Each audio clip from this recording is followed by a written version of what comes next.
Hello, welcome to King Info. Today we are going to understand how the Second World War ended. Explore 5 defining events that led to the conclusion of World War II on September 2, 1945.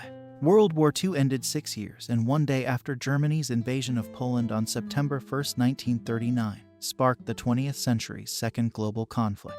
By the time it concluded on the deck of an American warship on September 2, 1945, World War II had claimed the lives of an estimated 60 million people, approximately 3% of the world's population.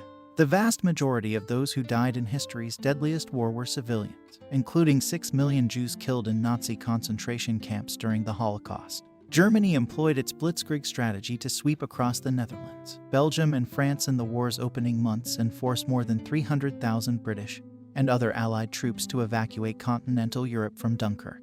In June 1941, German dictator Adolf Hitler broke his non-aggression pact with the Soviet Union and launched Operation Barbarossa, which brought Nazi troops to the gates of Moscow. By the time the United States entered World War II following the Japanese bombing of Pearl Harbor, German forces occupied much of Europe from the Black Sea to the English Channel.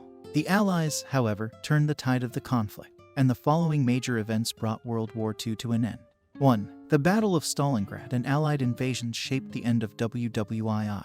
After storming across Europe in the first 3 years of the war, overextended Axis forces were put on the defensive after the Soviet Red Army rebuffed them in the brutal Battle of Stalingrad, which lasted from August 1942 to February 1943. The fierce battle for the city named after Soviet dictator Joseph Stalin resulted in nearly 2 million casualties, including the deaths of tens of thousands of Stalingrad residents.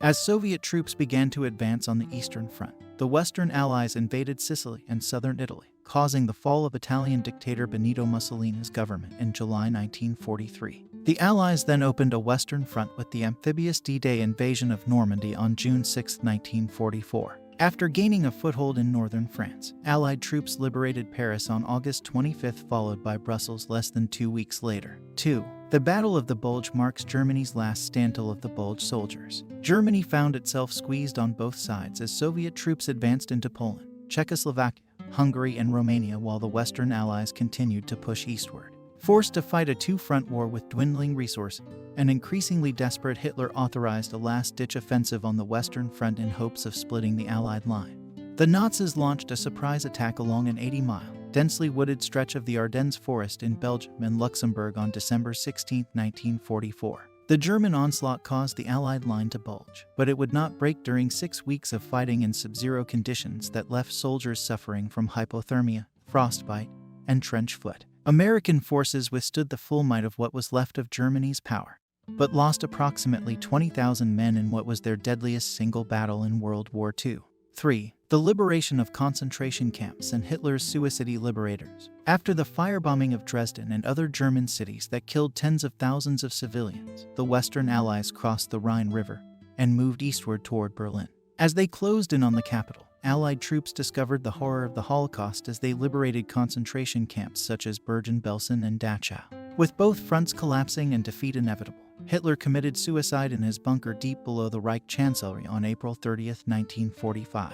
Hitler's successor, Grand Admiral Karl Donitz, started peace negotiations and on May 7 authorized General Alfred Jodl to sign an unconditional surrender of all German forces to take effect the following day. Stalin, however, refused to accept the surrender agreement inked at the headquarters of U.S. General Dwight D. Eisenhower in Reims, France, and forced the Germans to sign another one the following day in Soviet. 4. Atomic bombing of Hiroshima and Nagasaki.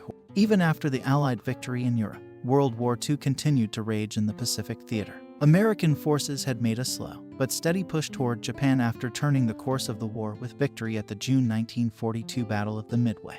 The battles of Iwo Jima and Okinawa in the winter and spring of 1945 were among the bloodiest of the war, and the American military projected that as many as 1 million casualties would accompany any invasion of the Japanese mainland.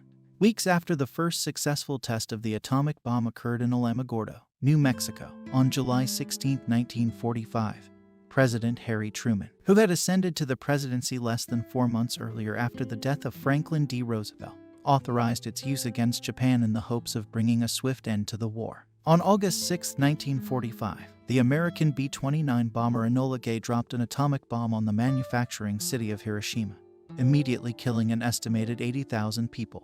Tens of thousands later died of radiation exposure when Japan failed to immediately surrender after the bombing of Hiroshima. The United States detonated an even more powerful atomic bomb on Nagasaki 3 days later that killed 35,000 instantly, and another 50,000 in its aftermath.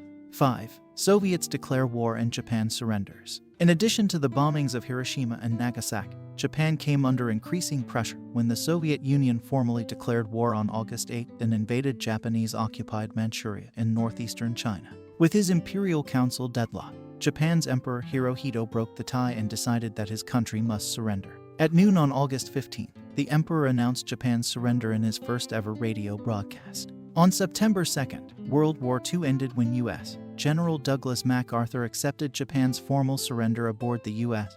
battleship Missouri, anchored in Tokyo Bay along with a flotilla of more than 250 Allied warships. At the signing of the agreement that brought an end to 2,194 days of global war, MacArthur told the world in a radio broadcast, "Today the guns are silent. A great tragedy has ended. A great victory has been won."